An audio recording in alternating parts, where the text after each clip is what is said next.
ଆଜିର ଏହି ଭିଡିଓ ମାଧ୍ୟମରେ ଆମେ ସ୍ୱଚ୍ଛ ଭାରତ ଅଭିଯାନ 2024 କୁଇଜ୍ ଜାଣିବା ସମସ୍ତ ସ୍କୁଲ ଓ କଲେଜ ଛାତ୍ରଛାତ୍ରୀମାନଙ୍କ ପାଇଁ। ତେବେ ଡେରି ନକରି ଚାଲନ୍ତୁ ଭିଡିଓଟିକୁ ଷ୍ଟାର୍ଟ କରିବା। ପ୍ରଥମ ପ୍ରଶ୍ନ, ସ୍ୱଚ୍ଛ ଭାରତ ସ୍ୱଚ୍ଛ ବିଦ୍ୟାଳୟ ଏହି ଧାରା କିଏ ଆରମ୍ଭ କରିଥିଲେ?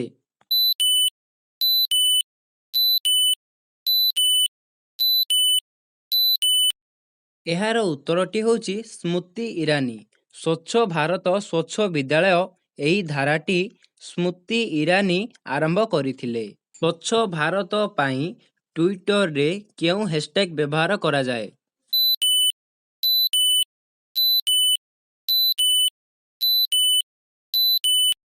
ଏହାର ସଠିକ୍ ଉତ୍ତରଟି ହେଉଛି #MyCleanIndia।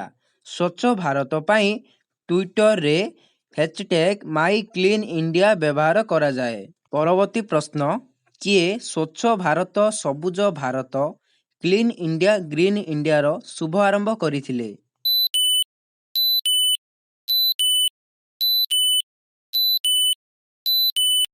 ଏହାର ସଠିକ୍ ଉତ୍ତରଟି ହେଉଛି ଶ୍ରୀଯୁକ୍ତ ନରେନ୍ଦ୍ର ମୋଦି।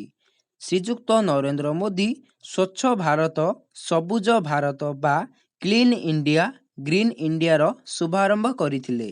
ପରବର୍ତ୍ତୀ ପ୍ରଶ୍ନ, ଭାରତରେ ସ୍ୱଚ୍ଛ ଭାରତ ଅଭିଯାନ କେବେ ଆରମ୍ଭ କରାଯାଇଥିଲା?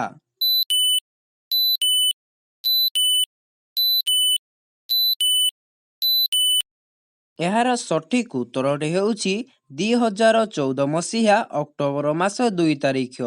ଭାରତରେ ସ୍ୱଚ୍ଛ ଭାରତ ଅଭିଯାନ 2014 ମସିହା ଅକ୍ଟୋବର ମାସ 2 ତାରିଖରେ ଆରମ୍ଭ କରାଯାଇଥିଲା। ପରବର୍ତ୍ତୀ ପ୍ରଶ୍ନ, 2014 ମସିହା ଅକ୍ଟୋବର ମାସ 2 ତାରିଖରେ ସ୍ୱଚ୍ଛ ଭାରତ ଅଭିଯାନ କେଉଁ ସହରଠାରୁ ଆରମ୍ଭ ହୋଇଥିଲା?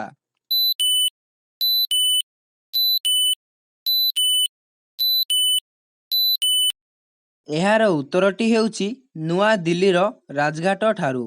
2024 ମସିହା ଅଗଷ୍ଟ ମାସ 2 ତାରିଖରେ ସ୍ୱଚ୍ଛ ଭାରତ ଅଭିଯାନର ଶୁଭାରମ୍ଭ ନୂଆଦିଲ୍ଲୀର ରାଜଘାଟ ଠାରୁ ହୋଇଥିଲା। ପରବର୍ତ୍ତୀ ପ୍ରଶ୍ନ, ଭାରତକୁ ସ୍ୱଚ୍ଛ ଭାରତ କରିବାର ସ୍ୱପ୍ନ କାହାର ଥିଲା?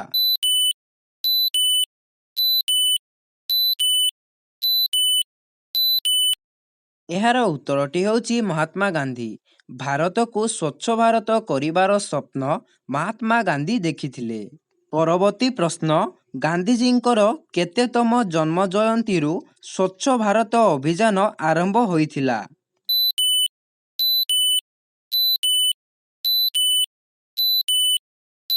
ଏହାର ଉତ୍ତରଟି ହେଉଛି 145ତମ।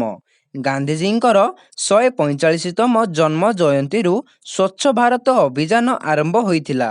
ପରବର୍ତ୍ତୀ ପ୍ରଶ୍ନ, କେଉଁ ରାଜ୍ୟ ସ୍ୱଚ୍ଛ ଭାରତ ମିଶନରେ 15 କୋଟି ଟଙ୍କା ଖର୍ଚ୍ଚ କରିଛି?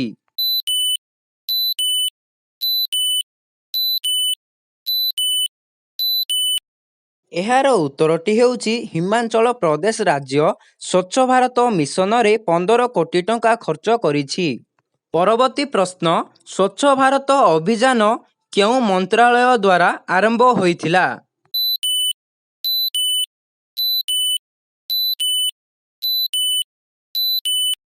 ଏହାର ଉତ୍ତରଟି ହେଉଛି ଗୃହ ମନ୍ତ୍ରାଳୟ।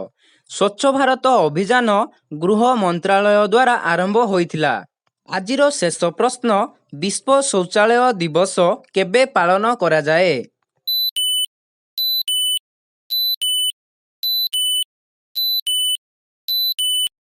ଏହାର ଉତ୍ତରଟି ହେଉଛି ନଭେମ୍ବର ମାସ 19 ତାରିଖରେ। ବିଶ୍ୱ ଶୌଚାଳୟ ଦିବସ ନଭେମ୍ବର ମାସ 19 ତାରିଖରେ ପାଳନ କରାଯାଏ।